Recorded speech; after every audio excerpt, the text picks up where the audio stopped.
Happy New Year from wherever you are tuned in, watching on this beautiful Saturday. It could be a morning, it could be afternoon, it could be evening if you are in Uganda. We greet you all wherever you are, and we bless the Lord for the year 2020. We hope so much happened, but this is another year, so we are right here once again to bring to you the current political events happening around our country. We all know that by now we have only 10 days to Uganda's presidential elections. 10 days, if you want to be very precise with that. What does that mean? So much is going on. We've seen so much happening in the last 2 weeks alone. Pressure is mounting on our nation, Uganda. But before we start with the show, let us look at this commercial quickly, and then we come back and talk about the future of our country, Uganda. Our future deserves a people-centered government and leadership, equal access to education and health services, inclusive economic development, strategic and stable international relations, protection of our land. Our future deserves a national security. Our future deserves us. You and I have a responsibility to protect and secure our future. Our future deserves Kyagulanyi Ssentamu Robert, our generational leader. Vote Kyagulanyi Ssentamu Robert as your president. Vote the umbrella for a new Uganda. Yeah, you've seen the choice there for you, and we are believing that as you know, you don't need anyone to communicate again. Some people say teri kulanga kulala 10 days to the Uganda elections. We hope that wherever you are, you will be able to take part in this election. If you're not able to take part in this election, you can pray for your country, pray for your nation, that we shall have a peaceful election, a free and fair election. That's what really should happen for our country, and that there will be no, no fighting, no bloodshed. Why should there be bloodshed at all? For a country like Uganda has never had a peaceful transition of power for the last, for as long as we've had independence. Can you imagine that? We've never had a peaceful transition of power. So wherever you are, I would like to implore you to create some time and pray for your country, Uganda, as we go into this election. That the military will be professional, that the police will be professional, that the judiciary will be professional, that the electoral commission will also be professional and fulfill its mandate as it is expected of it for all the people of Uganda. This is Uganda at Crossroads, our very first show for the year 2021. With me is the two people we always talked about with you today. Haman Ainebiona, who is overseeing the National Unity Platform activities, I would say, coordinating them. I don't know whether it's globally, because sometimes people feel that America is global. When you're in America and overseeing America, it feels like global. And I also have Mr. Katende here with me, or popularly known Mr. Kakande, who, however, is popularly known in Uganda. If you name the word Kapalaga, he is a very famous person in Uganda, a very famous personality in Uganda, and I'm glad and honored to be with them this morning, this afternoon, right? Mm-hmm. Gentlemen, Happy New Year 2021. I'm glad to see you again. I thank you all for all that we did last year. Ebitagenda bulungi byonna. So this is a new chapter, right? Yeah. Greet our viewers, Mr. Kapalaga. Yeah, thank you very much, my brother. Our viewers, greetings from Michael Kakande. That's my real name. My stage name is Kapalaga Biebe. I'm an artist, but most importantly, I'm a Ugandan who is concerned with whatever is happening in my country. Because like you must be knowing that even when you fly around the world, Uganda will always be the best place that you can be in. So we are working tirelessly to make sure that we change Uganda. And indeed, we are going to change Uganda in the next 10 days, like you've said.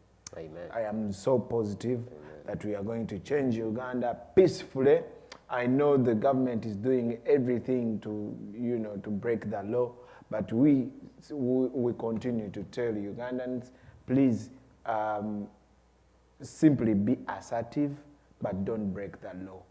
They will break the law. The world is watching. We are going to change Uganda. Amen. I like your faith. Haman. Yes, sir. Ainebiona Haman. So much is happening.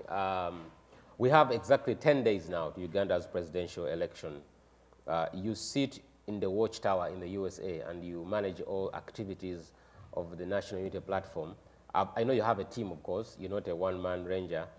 Yeah, when you say it like that, you, No, you but make you it know- sound like I sit and see everything, like no. Museveni does everything by himself. No, You that's don't micromanage, but you have a huge team. And when I say you, I don't mean you as you, but I mean the National Unity Platform. Bring us to speed with what's happening right now. Let's start from the global perspective, from the diaspora perspective. What is the roadmap looking like now for the next 10 days? I know you were very busy, but just break it down to us and give us a clear picture of what should be our focus. I like to talk about the what to do's, what we are going to do. I might have to borrow your pen. Yeah. Mine dropped. We might have, you know, I talk about what to do. People always want me to give press conferences and addresses and written documentation, and it's nice stuff. But I like to approach things in a practical manner. For diasporians, and I'm going to say this, I hope you clip this out and share it widely. Diasporians are supposed to get days off in election week. So the day of the election, the 15th, which will be a Friday, that weekend you shouldn't be working, and even Monday or Tuesday. Because we need diaspora support in regards to elections in Uganda. We want them to be very attentive. It has been okay to multitask for the past 3 years that we've been organizing ourselves and mobilizing ourselves. But, you know, we are at the finish line, final lap.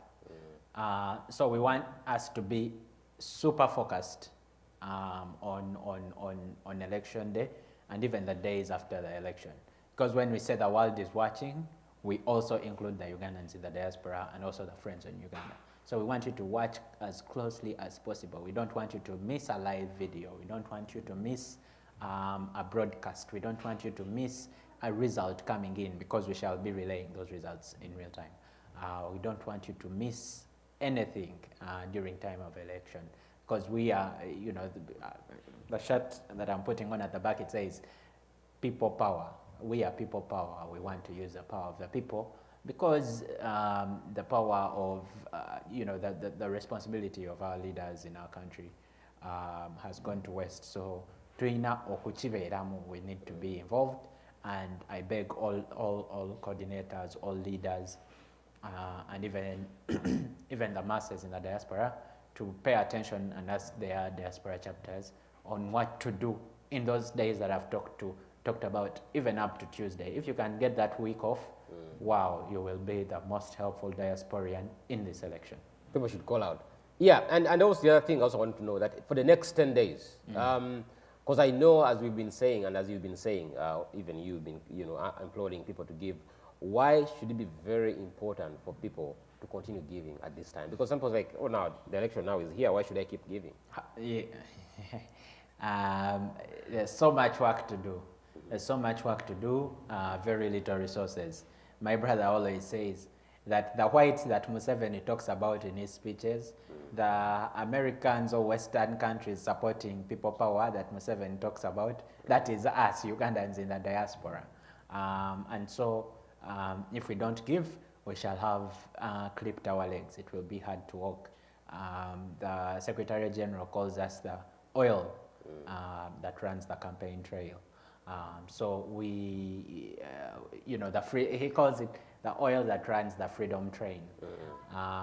So, you know, once we don't have any of that oil, man, that train will stop and grow into Uganda Railways now, which we don't want. We want the underground train in UK, China, and the others. We don't want to look like Uganda Railways, even though we plan to refurbish Uganda Railways and the transport infrastructure in the country. You want me to go there also? No. I mean, we can definitely look at that. But, you know, before we go into the discussion for the day, I just want you to, and this is not to give you Kalango anything, but as a leader at your level, just give us a quick sneak peek into how it has been until this day for you. And what do you think have been some of the greatest achievements that have been registered in the diaspora in regards to the election that is coming? Because people say, people in the diaspora are just talking. But what are some of the achievements you can look and say, as diasporians, this is something that we have really played as a pivotal role for this election and which we should do until the 14th itself? Okay. Like one or two? That Where should I start? Should I start with what this guy has done? Maybe that will be easier. I don't know, maybe because he he's might. right here. Yeah, maybe he may Should want I thank he him? may want to blow his trumpet. He'd rather blow his trumpet. You may blow yours. Well, I'll tell you, diasporians have been instrumental. This guy, he works, he does his job, makes time to set up meetings. You hear all the adverts. You've seen an advert for NUP on NTV. You've had adverts in different languages. This guy has arranged that. Wow. And no matter, even though they arrest anyone, if they let those radios and TVs play, they can't stop the adverts because they have no control over what this guy is doing. And there are many more people like Kapalaga in this struggle. I can tell you about the YouVote app that they are talking about. You can't believe who did it and where they are. I can tell you, I don't know. But I will speak from a general organizational view, living alone, the small team contributions. Because we have a legal team, we have a medical team. This guy is in media and communication for the diaspora. I told you the other day that the diaspora is, an NUP as a whole, is arranged more like a government. We are a government in waiting. We have someone who does communications. This is our Ofono Pondo. And he arranges, he doesn't stop at talking. I hope he doesn't do spin doctoring. We have more like him. If he starts to tell people lies, of course he becomes irrelevant. But more from besides talking that Ofono does, this guy does the actual organization and implementation of these commercials, the things that pitch for us. We have many different teams. It is hard to say that this is one thing, but the organizational perspective has been immense, and it has been very organic. No one sat on a drawing board, and that's why Museveni is struggling. No one sat on a drawing board and planned this out and mapped this out and said, 10 days to the election, we'll be launching an app to manage elections. There's no one who made these timelines and did a mark. People, and I'd like to take this coat off and show you the word behind this t-shirt. The people had the power to implement and make this movement come to life. And I want to thank diasporians. They have donated financially, they have given time, and they have given resources in terms of medical equipment, legal advice, skills, IT, database management. All those people are on the diaspora team, and it's such an achievement. We've also geographically spread out all over the countries into 40 different places, different major cities in the world. We have a chapter in Greece. Wow. In South Korea. And South Korea. So Museveni should be right to be alarmed concerning the... So you know that he's alarmed. Eh? Yeah, I mean, you've seen you've seen people being in jail for a few little monies they had on their accounts, which they felt was money laundering. Was a lot of money. But when I compare that with what is coming from the diaspora, that's what I was asking you guys that which you have not spoken about. I don't know whether you deliberately don't want to talk about it. But I wanted to look at the role, the financial muscle that the diaspora has played in this election, especially for NUP, and when I say election, I mean for NUP, which has been very fundamental. If you tell me Kapalaga here is able to coordinate things remotely in Kampala, even you are able to connect to remotely manage things in Kampala, that means a lot. So I'm really, I just wanted to clear that and just say you guys are doing a great work. I probably didn't answer his question, right? I know. He did. You see, the reason why President Museveni and his team must be scared is because he is dealing with a different generation, a generation to which he's detached. He's totally not attached to this generation. The way we are doing things is we are addressing issues in the generational way. Like Herman has told you, we have systems in Uganda under NUP, and then we have a replica in the diaspora under the same NUP. Herman is like Chagulanyi in Uganda. And then we have the different chapters doing every work that we are doing. That's why the NRM is scared, because they've never seen such a thing. For example, when we talk about ads, like he was talking about, I've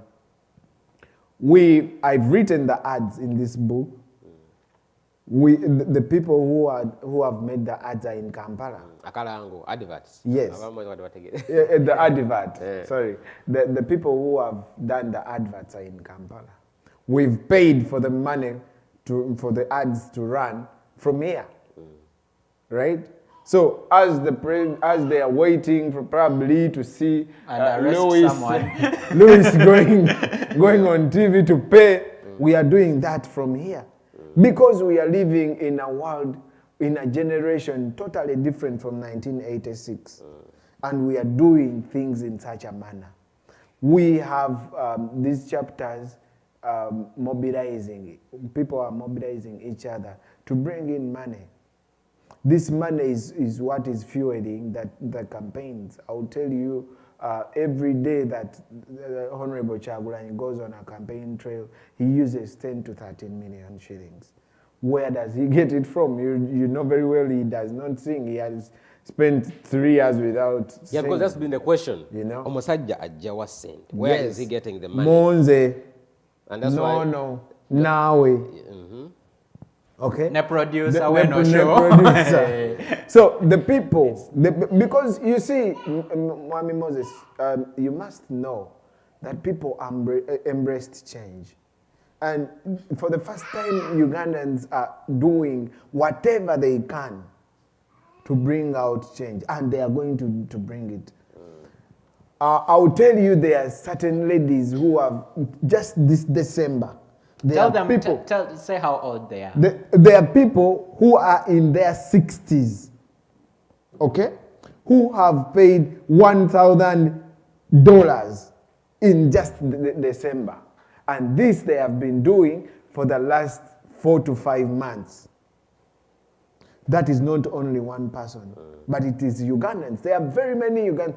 I'll tell you for a fact that Ugandans don't like being in diaspora. They don't.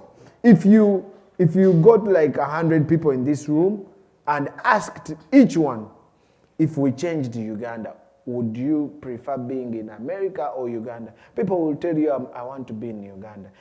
At least 96%. Now, those people are creating that change. As President Museveni and the team are busy arresting the Nubianese, the Eddie Motores, they are those people who they cannot arrest. And those are the people in diaspora. And those are the people who are running things. I'll tell you, our secretariat employs only 12 people.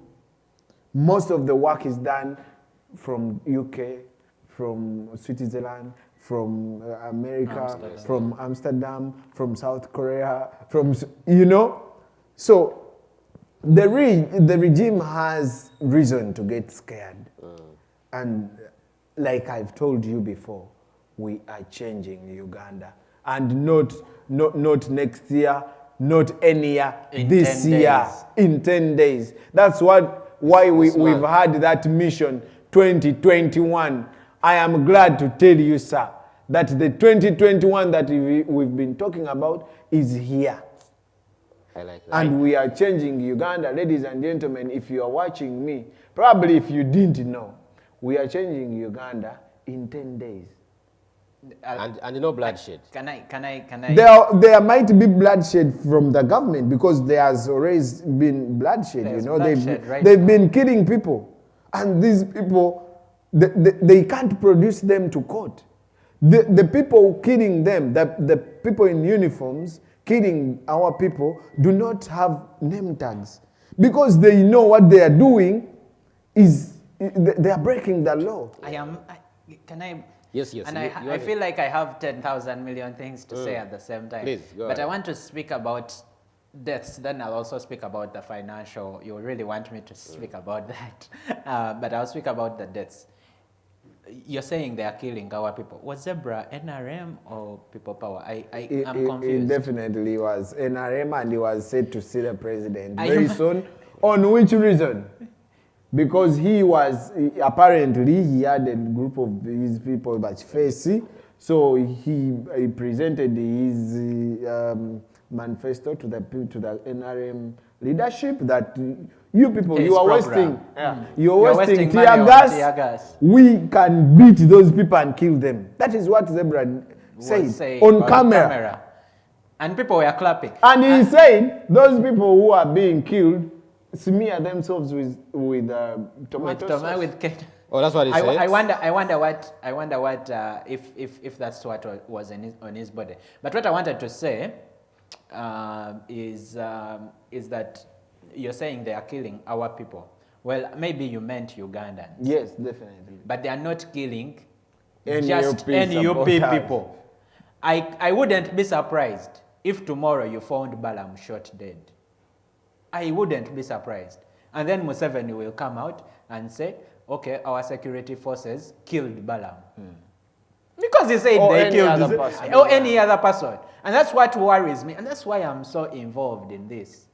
It is crazy to have a country where a president can come on TV and say, we killed this person by accident. Did he say by accident? No, he didn't say by accident. He said he first of all thought it was the criminals in the opposition until he established that it was actually his people. Man, this stuff is so embarrassing, my brother. I mean, I don't know if people, which impunity. which part of a movie we are in. It is so unreal to have the top of the country come and admit They killed to someone. murder. And you see what worries me? And you got, that's why people, you should run and vote. In 10 days, if you have a friend, if you have a relative, talk to them. You are going to be killed by the president, and he will come on national TV and admit to it. And then people like Ofono Pondo will come and say it is okay. NRM has a, what do they claim for? We in Mass 35 party. They are mass party. They are mass party. They have energy. They have maje. They've built roads. They've done what? They are going to kill you. If you don't vote and change this government, this shit is going. Did I say shit? This stuff is going to happen for the next 35 years. But it is worth being called shit. I apologize. I mean, for me, my biggest worry is that most of the people are being killed, they are being used, because I saw Mr. Robert Chagulanyi's post about Zebra, and he even posted a photo when he was with Zebra in a few years back, and he said Zebra was, a youth who was committed to change. And again, I'm sorry, I don't want to talk about people who have passed on. But, a few days, prior to his death, we saw what had happened. He was striking a deal with, the NRM, how to work And against, selling the pitch. and how to bring the youth now against, NUP. He was selling Against Ugandans. Against Ugandans, Don't say a deal. He was selling violence. So He was marketing, for me, the beating. the level of impunity in Uganda is so high that people will do certain things in broad daylight. And For the you the see- question, like the wife said, he was shot by men who were in uniform. Definitely. Men who were in uniform. And You the understand? president But said that, himself. for me, And- I don't and you know even what? need the They are wife's saying- testimony. we The are president The has a president said testimony himself. admitting. But We are you see investigating what this is matter. what is Crazy. more worrying is that crazy. the president is not sorry for the death of a Ugandan. He felt so bad because this Ugandan was a supporter of the NRM. It literally means every other person, every other Ugandan should die. He was so sorrowful because this gentleman supported NRM. But he wasn't sorrowful because he was a Ugandan. I mean, even if a Ugandan is a thief, under the law, he's not supposed to be killed. Yeah. That's why if Haman, you go back to Uganda and you commit a crime, the American government will come and say, oh, does this guy belong to us? Yes. Let us take him and charge him from our country. You get it? Because you are a member of this country, right? Like you, the government should be more interested in, as you're saying, to protect you, first and foremost, before you even put in incarceration. Man, You should I be don't protected know. first. I don't know where we left that ball. That ball, that I ship, know. like they But- said, that ship sailed for Ugandans like 20 years ago. But as we're going into this election, increasingly we are seeing signs of more violence that is going to happen. The level of impunity is going to go high. And my worry is that innocent people are going to be killed. I'm sorry for prophesying that, speaking that. But when a government is handpicked towards sustaining itself, amidst all the pressure and oppression, it will do whatever it takes to suppress and silence anyone. Definitely. And that's why I'm glad you guys are in diaspora, because you are able to finance adverts. You're able to raise, thousands of dollars to do activities. So Bobby Wine is on ground, but in actual sense, the force behind him is not in Kampala. Okay, it's in Kampala, yes, the physical, but most of the financial muscle, the good thing is because they would curtail all avenues of financing. Definitely. To make sure that no money, not even a single penny. As I told you, I used to work in the media. When you tell me you're paying for the adverts on NTV, one time we were paying for just a 15 seconds advert in the news. You know what the quote they gave us, a quotation? It was 14 million for 15 seconds. 14 million shillings in the NTV news. And we told them, guys, we have like 10. They said, okay, we are going to reduce for you and make it 13. 13 million. For 15 seconds. In other words, each second was being sold at 1 million. And I will. So you guys are doing at least a you job. have a realistic picture for everyone. Now, for you in journalism, you can relate to what we are saying. You understand the magnitude of the work that is being done by the diaspora. Yeah. I can talk about it as a medical person. Yeah. This guy, Ashraf, who was shot in the head. Yeah. But how is he doing now? He is holding on, and we are very hopeful. He hasn't, from what I last heard, he hasn't been able to come back and speak. But the doctors are very hopeful and optimistic regarding his situation. His medical bill, my God. Because he's in ICU, right? Yeah, he was in ICU for a few days. I think he has moved away from that. But how can Ugandans afford medical treatment that is that expensive? It's tough. 5 million for 2 days. It's tough. Where do people get? Anyway, so as a medical person, I understand the gravity of what the diaspora is doing. I didn't know, I have said this, I say this a lot, I didn't know that in a political campaign, besides mobilizing for funds to print posters, we are mobilizing for funds to treat the dead, and we are mobilizing mabugo, we are mobilizing bandages, we are mobilizing bulletproof. In a political which kind of... And forgive me, I'm going to use this word again, because every time I talk about it, it goes, which kind of shit is this? What are we doing as Ugandans? I want to talk about the financial again, and I'm sorry for... Am I talking too much? No, you control me when I when I relate too much information. But you see, our campaign, you are curious where Bobby Wine gets the funds, and people might be as well. And it's obvious, it's the people in the diaspora. I mean, if you want to stop Bobby Wine's campaign entirely, and if you want to stop NUP entirely, you need to arrest people in 30 different countries and stop them from sending money. How you do that, God bless you. It's a sign that we are unstoppable. But what I wanted to talk about is the comparison. My brother here mentioned a figure of 10 million per day on average on the campaign trail. Let me give you this figure, 1.8 billion per day on average for State House. For the president. For the president. 1.8 billion shillings. Per day. Per day. How does NUP make up for that? NUP makes up for that by the power of the people, by the volunteers. Because of the 1.8 billion, they need to give Kusasi Raka, they need to give Bebe Cool 500 million, they need to give Ronald Mainja and Balam whatever amount of money they give them. And airtime for Ashbag. And a laptop and a cow and whatever they give. Well, for NUP, it compensates. Did you do math?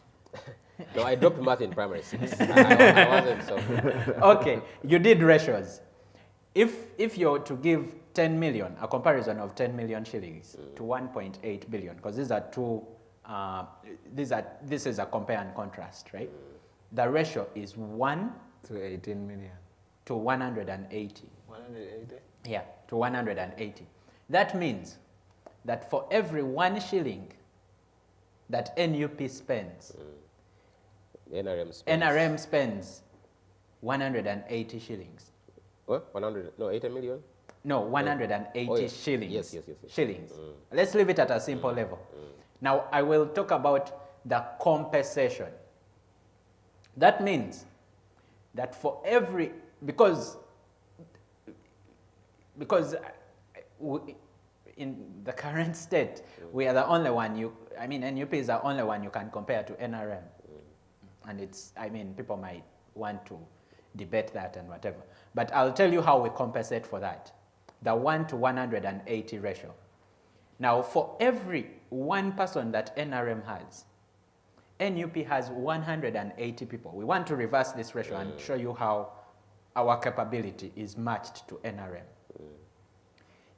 If you wanted to reverse the ratio, I'm explaining to you how how financial is not something we first preach. We first preach about the people, the interest of the people, the appealingness of NUP to the people. So we compensate that in the masses, and that's why I don't know which countries have NRM chapters, but in Boston you have one person speaking for NRM, and his name is Richard Mukasa, and he's known. There are two, right? Two, and Eddie International. So our compensation is in the power of the people. That's why we initiated as people power, and we rely on each other. We rely on each other, and that's why I think the NRM is more focused. I don't know if they know that, because they don't understand. They think everything is financial, so they are targeting maybe sources of funds, which they'll be disappointed. But I think they've moved now to arresting people in mass numbers. They think that they can catch up. They can reduce this number to maybe 1 to 10 and maybe keep up. But you can't match one person to 180 people. That's the ratio, and that's where we are running from. I just wanted to bring that into perspective. And Kapalaga, you were talking about the issue of he spoke about something that I felt we need to also think about. This campaign would not have been a success itself if all of you guys were in Uganda at that time. You get? Yeah, most probably. If you look at the level of impunity and how people have been targeted directly, once they get to know that Haman is the source of information on, let's say, this page, if they know Kapalaga is the one who is behind, like how we know Ashraf. Everybody came to know Ashraf because he was the person behind the Ghetto Media camera. And because you're behind the camera, you're behind Bobby Wine, the police will begin to question, what's his name? Who is he? Where does he stay? Who is his family? And before you know it, they're going to try to track down. So, you guys being abroad meant a lot for this election itself, but also financially, because I look at Uganda and I look at how people, even once, like how you said, they put a charge on this gentleman of money laundering. But we know so many people in NRM government who have billions of money in their houses. Why don't you homes. Name them? Journalism in Uganda can't be. I'll give you a quick picture. Be fair, anyway. The level of impunity. In 2012, I was still working when there was this scandal of the Northern Uganda Education Fund. There was a money that was swindled by the Prime Minister's office. Who was the Prime Minister at the time? Yeah, I think it was Amama Mbaba at that time. Okay. And there was a level, one time he was in Parliament and they asked them, so how did you use this money? And the person said, I bought another car for myself. Like how you say, you as a minister, you chose to buy another car. Which was I think it was a Mercedes-Benz. It used to park just in front of Parliament there. And it was around 600 million shillings. 600 million shillings. But this was money that was meant for PRDP. You get? Like, I'll see the level of impunity. And then when the president came out to act, he began to transfer people who were implicated. Like, he got a gentleman, I don't want to mention their names, but he got a permanent secretary. This is the 1 to 180. A permanent secretary. That time was called... Bijimana something, Pius? I don't know if it was Pius. Moved them from Prime Minister's office, put them under Minister, I think it was gender, something like that, and allocated them money for youth. Can you imagine?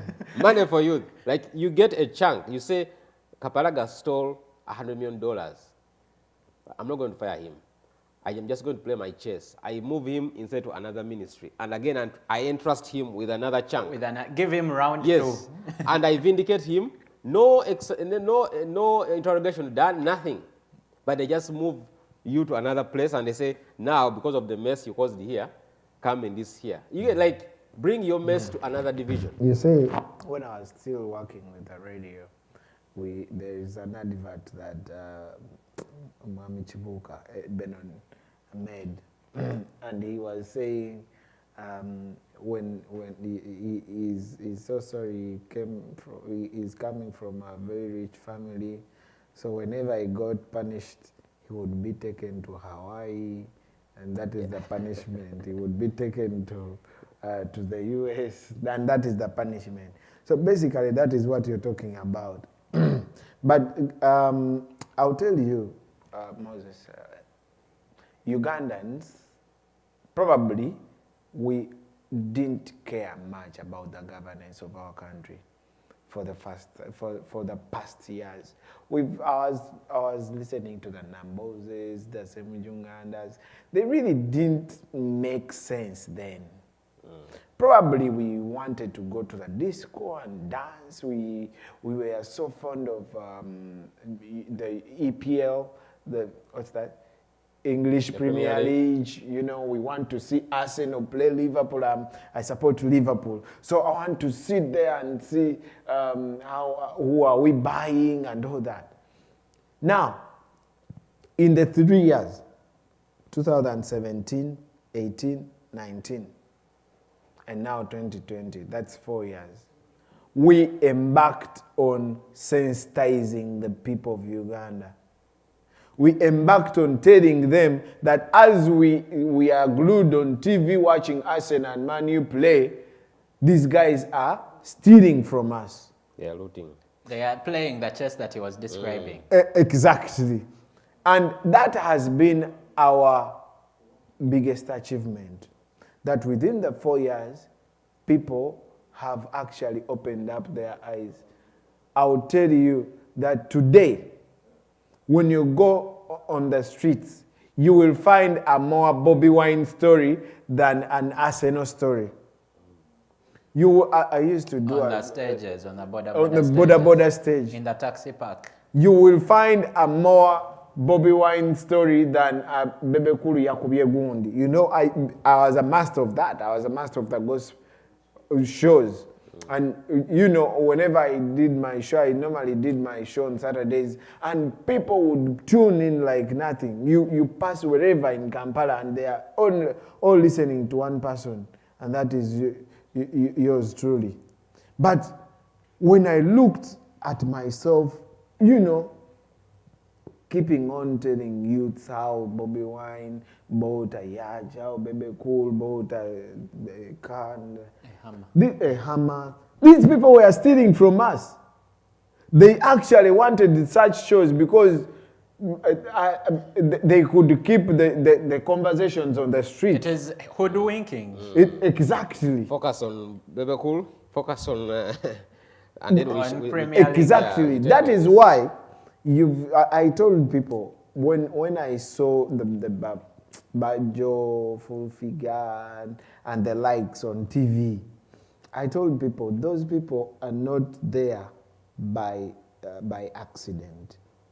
It's the government which brings them to your TV. Make sure there is no other artist. I was talking to my fellow artists. I was telling them, you people, you think this is a Bobby Wine concern, but I'll tell you why you normally see Bajo and Full Figure more on TV than you would see a David Lutalo or Shiba. Because the government that feels it cannot make any other Bobby Wine. It feels if an artist comes up, he will talk much more about sensitizing people and making them assertive than, you know, singing the bump to bump music. So the Bajos could do that role, and they became celebrities such that the government can use them after. And indeed, that is what happened. After some time, when they felt they had done their work, you know, they started abusing Kyagulanyi, who they at first seemed to support. But of course, this was hoodwinking, and we knew it. But now, even when you do anything, Ugandans have woken up. Ugandans have decided. Even when you arrest Kyagulanyi, Nubiandi, Edimotwe, and whoever you want to arrest, you can't arrest 45 million Ugandans. I just told you that to keep up, they need to arrest 180 people. If they want to match 1 to 10, they need to arrest 170 people into the cells for them to be able to suppress NUP, and then we'll have a 1 to 10. And that's why when you come to security and people being concerned about the gunshots and militarization of polling stations, you see the battalions that they pour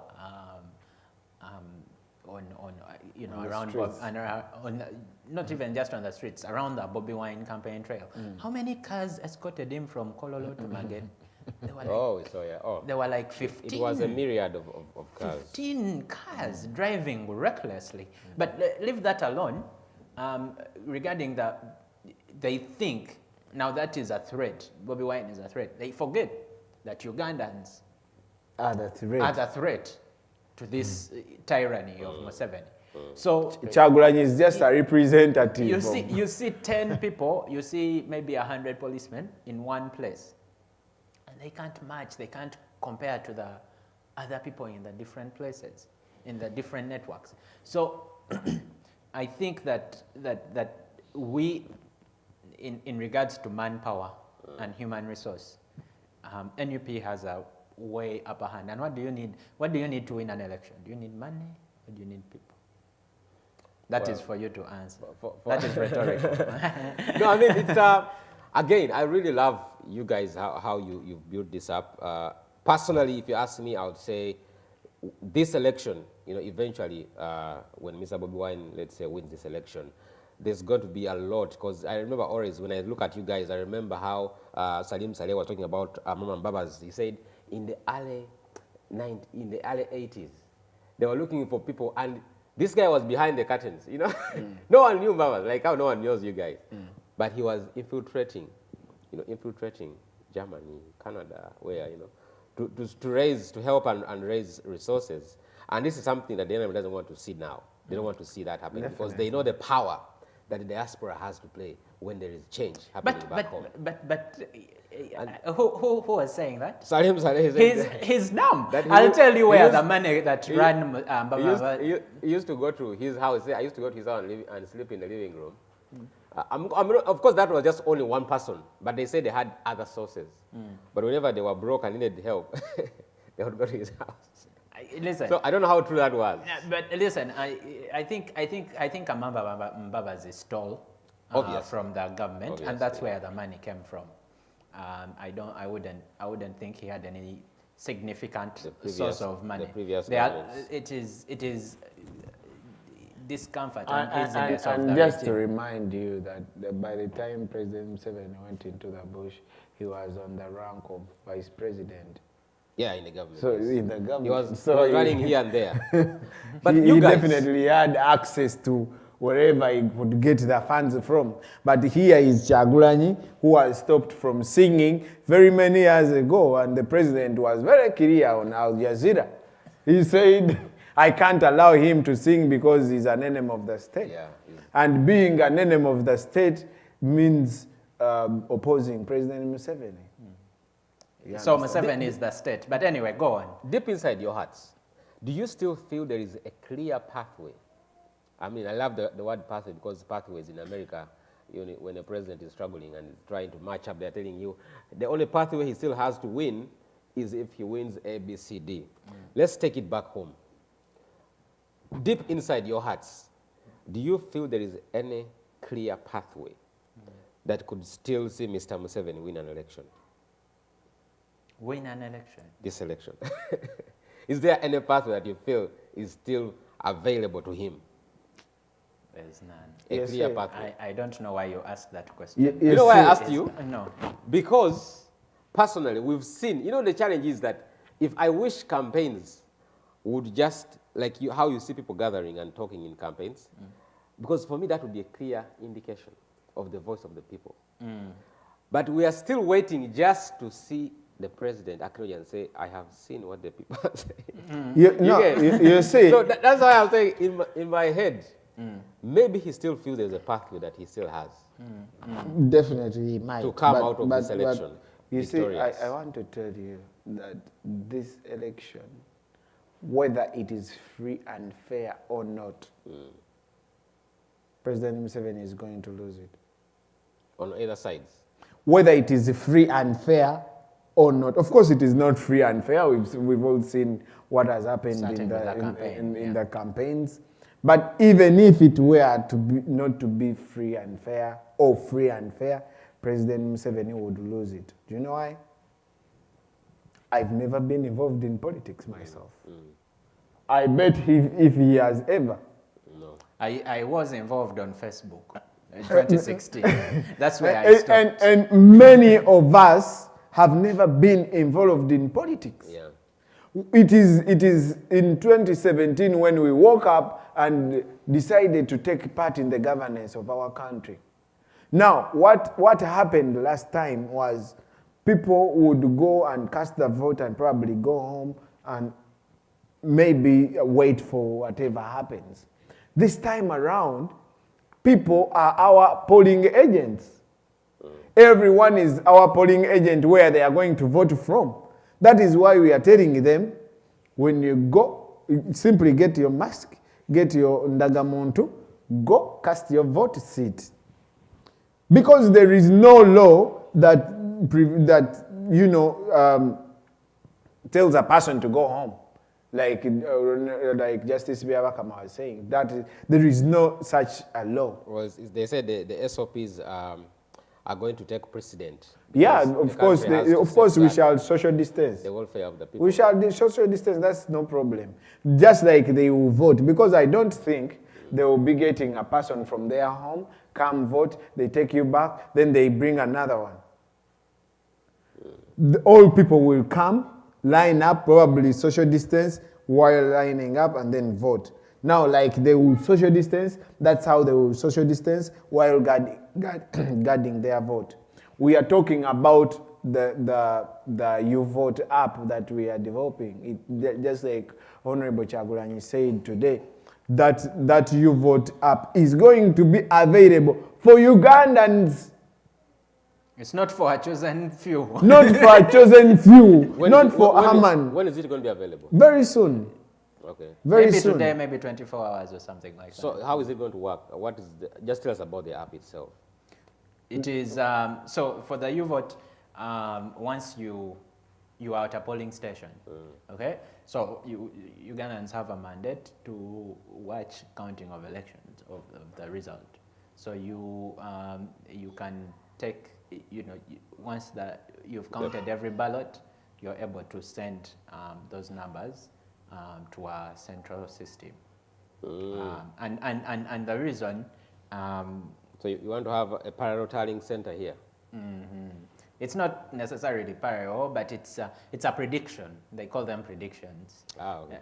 But it is accurate. The source is from the people who are actually voting and at the polling station. And it's not one person. So for Museveni, when they are arresting polling agents, they have to arrest all our voters at the polling station to be able to stop them from relaying results. Which is possible. Because Which no, You know what I mean? is not. How possible You know why? is it? I want you to talk about the leaks that we had this week. You guys spoke about the leaks earlier on. And what do you think those statements or those directives that were assigned to For the armament? For the army men as you're going into this election?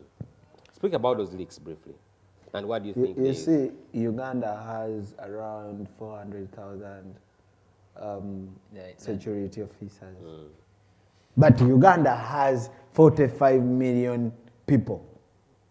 Yeah, but one gun can kill how many people? That's the scare people have. If this man has one gun, what do I do?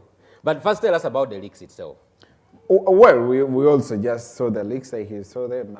This is. I've been offline this whole week. I've been searching for God, so I didn't say. The leaks. I hoped you are going to say you were searching for money to support spiritually. Yeah, but the leaks. The leaks were showing President General Museveni, giving different orders, the roles of army men who are supposed to be partisan. The impunity in Uganda is so worrying. Eh? Like, I've seen General Muhoozi tweeting, but he is an army officer. Recently He's appointed. not supposed to be partisan. No, I see. He was recently appointed an SFC leader. Who is as a commander, he's supposed to wait for whatever the election comes brings out, and he will have to salute whoever the election says. No, for me, it really frightens me when I hear the way he tweets and the tone where he says, "We shall show you, we shall prove to you." You get when someone says, "We shall prove to you," and he knows he is commanding the security of the president. He should be very neutral because he should know that he's not commanding the security of Museveni. If a new president is coming commanding the security of president. Yeah, that's the thing. Whoever the president. So, whoever the president that is ignorance, and that's why I blame the people who execute these orders. I mean, from just mere judgment, I don't know, maybe they go to different schools and maybe this guy acts different in private and he is smarter somewhere, we don't know. But it is very unlikely from his tweets. I mean, you know?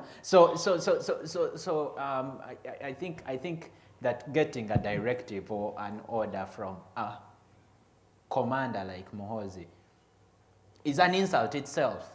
I mean, it's a clear command he's doing on his tweet. You know, when people look at Muhoozi, how many people in the army, for example, will even want to say anything against him? You know, when they see him, there's a way that kind of fear-mongering. You know, and for me, it frightens me. That's why I was telling you that these people will be at the polling stations, they'll be at the polling points. Yes. But with the level of fear-mongering that on is a going polling on, station, my friend, on a polling station, there are 300 voters.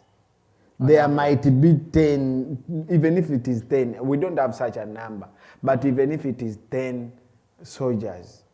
And these soldiers are Ugandans, my friend. They are our brothers, they are our sisters. Many of them will be using YouVote, giving us results. Exactly. Many of these, we want to teach these soldiers how to use YouVote to make sure they relay the results as they come. As they come in. Because they are Ugandans. My friend, you can't tell me that a soldier who is sleeping like in a sty will not want to vote for a president who is going to give them 1 million. What are you talking about? I mean, again, for me, it goes back to what he said, the ratio. That you said for how many people, you know? 1 to 180. Yeah. 1 to 180. So let's look at that ratio in terms of ballot stuffing. I'm sorry for using that word. Ballot stuffing. Let's say if 180 is people that power, we have right? to discuss No, ballot I'm just stuffing, giving you a picture. Yeah. If you have 180 people who have voted for Kyagulanyi, that means you would need, the ratio would be how many do you need to counter? To staff. Yeah, to cover up for just those You need to staff 179 votes. Now that's going to be a very tough ratio. And luckily, yes, talk about being tough, but also the reason we have this YouVote app is because once we already know the number of voters per polling station, because this is public information. Okay, we know the maximum. So if you go at a polling station and you staff 20 votes, that's 20 votes over the number of voters. Do you see where the problem is? So the result is definitely what? Red flag. It is definitely red flagged. It is definitely, what's the word? Debatable and very untrustworthy. I think I don't know what point we shall be discussing what to do in that case, but maybe we will discuss it next weekend because. No, I mean, if you want to hit on it, we have 7 more minutes. And that's why I asked for people in the diaspora first of all to be on the lookout, not to work, because we want to be able to dispute whatever is being these results if they. Because the election is on Thursday, right? The election is on Thursday. It takes 3 days to announce the results normally. I mean, which will be a Sunday evening or Monday. Yeah, but whatever day it is, we are asking for maybe a week off for people in the diaspora especially. And also people back home. We want you to come by and be able to vote. You were saying something? Braga, you were saying something? Or you talked. Yeah, so and As you end, as you wind up, before we leave, I know you have some very powerful information, but take us to speed again with the funding part, with the mobilization part, because I know this is going to be the second last show before the election. So the next time we have the election, that will be, actually, it's going to be next Saturday, so we'll be having 2 more days to the election, 3 more days to the election. In this period, Sente, people, how is it going? Are people... Twetaaga Sente, I think people are doing their best. People are doing their best, but we are doing more. I think we need to do more, financial-wise. I already mentioned that even if we attempt to match the incumbent, it is hard. That we just need help. You had Bobby Wine the other day say, give us just $500,000, and you see how quickly Uganda will change governments. So there is that.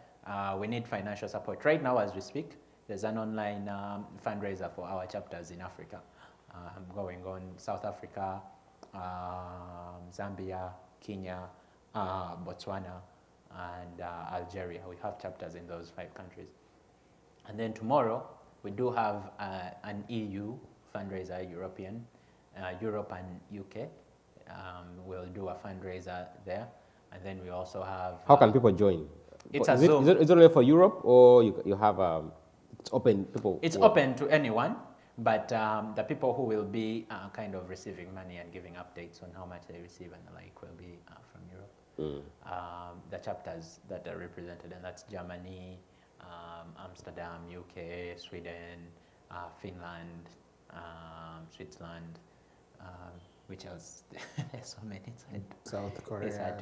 Okay. In Europe. This is going to be a very busy week for you. Yeah, this weekends are always.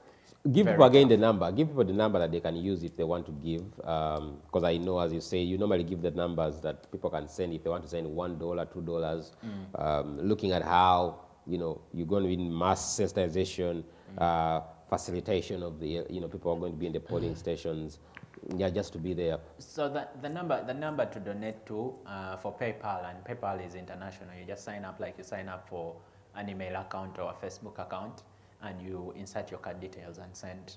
And you can send money to this number. It's a US number. It's +1 857 719 4451, and that's for the US.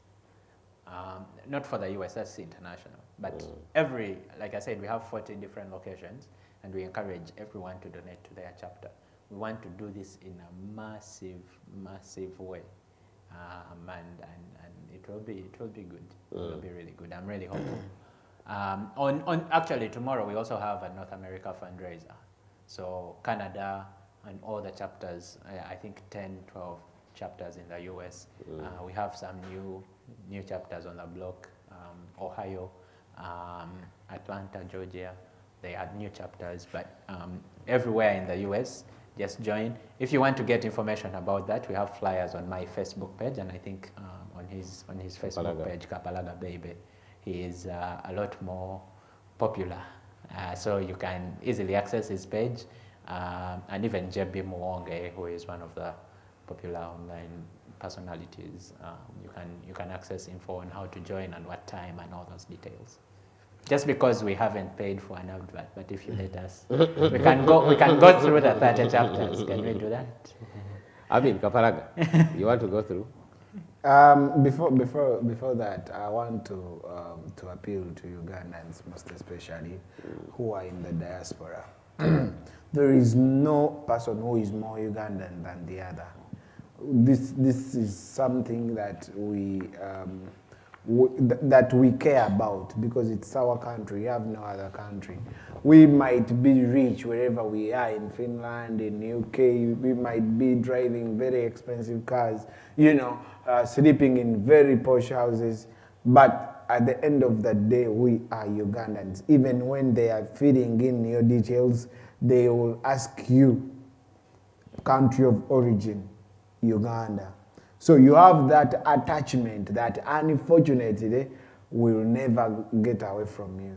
So it is an obligation for you to take part of the change that is coming in Uganda. We have some comrades who have decided to pay for adverts. They reach out to us and they're like, okay, I want to have adverts play on CBS radio. How much is that for a week or two? And we give them the details and they've been able to pay for that. Some of them are paying for adverts in the remote areas. Some, because we as a smaller team, we want to have a bigger and wider base where we can get that money from. That's why we try to do all the kind of fundraisers. Like he said, there is an African that's going on, there is a European that will go on tomorrow, and the North America that will go on tomorrow. So all these are meant to fundraise, to mobilize the funds that run the campaign. We are going into a very crucial time when we want so much money, because you will understand that Uganda has over 3,500 polling stations. So we want official, of course I said everyone is a polling agent, but we want those official polling agents facilitated, at least to have a bottle of water to drink, because they are going to stand for the whole day. So we want money. And you can send in that money. You can always inbox me. There are very many fake pages in my name on Facebook, but my official page is Kapalaga Baby in capital letters. That's my official page. So you can always inbox. You can always inbox the same number that Herman has read or is going to read, and all the different chapters. You can always inbox them. If you can't reach out to us, then you definitely might want to reach out to Uganda Direct. We have a Ugandan Central Line in the names of Daniel Oyerot, and the number is 0703 636363. You might want to definitely send $1. $1 like this will buy water. Or, I mean, even in Uganda, they can use that same number for Daniel. Yeah, definitely. So even in America, if you have Wave, they can use that and send wherever you are. $10, $5, that's $6. the Ugandan number. But we want to have this money mobilized through chapters.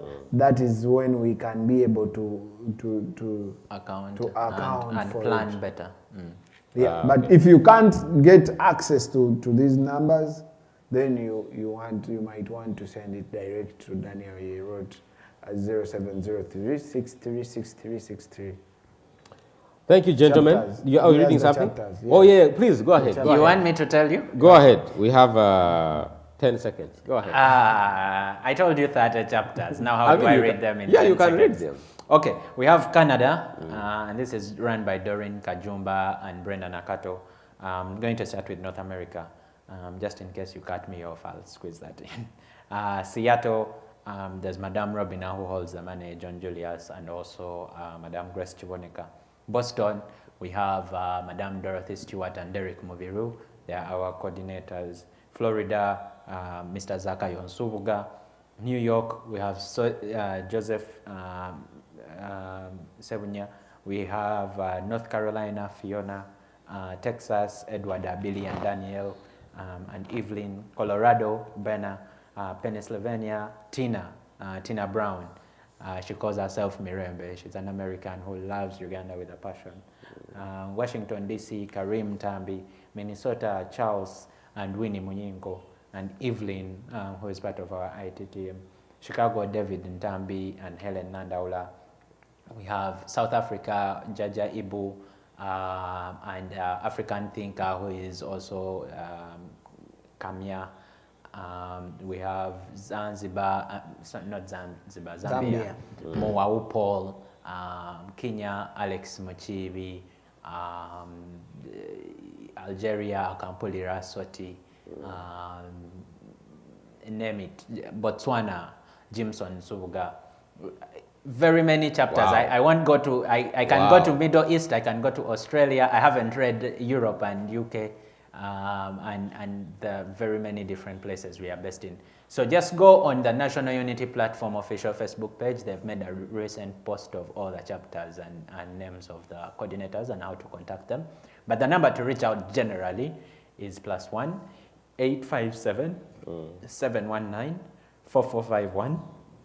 And that is the number that you can cash up or send money on PayPal or call to ask a question or find out who your coordinator is. I won't take much more of your time. No, I mean, it's interesting to know that you have almost a country in each continent, not two, but not just about, you have like 3-4 countries in each continent, which really speaks a lot. So as we close, regardless of where the person is, give us again that one number they will reach out to if they are stuck in their country and they don't know what to do. They don't know where to proceed and how to proceed. What is the number they can call? It is +1 857 719 4451. If you send a message to JB Muwonge, who's very popular on Facebook, if you send a message to, to Kapalaga Baby's Facebook page, if you send a message to my inbox, we shall also respond and direct you and guide you appropriately. Yeah, but all the information is Facebook. If you scroll through Bobby Wine's Facebook page, you'll be able to see all our names and all how to contact us. All right, guys, so we have just one more show before the election. That's going to be next Saturday. I hope that we shall, at that time, we'll be speaking beyond the election, having all the clarity that this election is already won, and that Kapaga will have more energy that day. He looks distressed. No, I'm just sick. He is busy and busy. I'm sick and busy. Oh, I mean, it's okay. I mean, He's trying to unseat a dictator. I know, it's not easy, right? And I want to appreciate you guys for the work you've done. Tremendous work. To know that you're operating over, hundreds of chapters all across the world, and that the election back in Uganda is really getting much of its support globally, financially. So it doesn't matter what the president says, that it's getting money from the whites. You are the whites, right? Yeah. You are the people the Bill Gates that are funding this. You just have the black skin. The black skin in you. But thank you so much. And I hope that, the fire keeps up and you've all had the number. You can call the number or go to their pages and follow up if you want to take part in the change that is happening back home. But also, more importantly, pray for your country, pray for your nation, that we shall have a peaceful transition of power, shall have a peaceful, free and fair election. It's just 10 days away from now. So you can separate yourself and say every day, I'll spend at least 20 minutes to pray for my country, to pray for my nation. That's very important. That we shall have change. I'm sorry, but that is very important, and I had forgotten about it. I want to appeal to Ugandans. Within these last 10 to 12 days that we have, we are making history.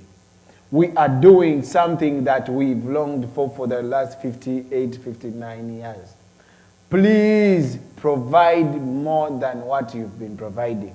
If you've been praying twice a day, pray 2 times 14 times. If you've been giving some money, please multiply that money by 14 times. If whatever you've been doing, this is a history in the making. Please be part of it and please give your best. And if possible, please call out on the 14th, 15th, 16th, those days of elections, because we want as much more human resource as possible. All right. Thank you so much, and I will not proceed beyond that. You've been a wonderful viewer out there. We hope you've been highly informed and that you will do the needful to be part of this history that has been told us about. So thank you so much. See you next week.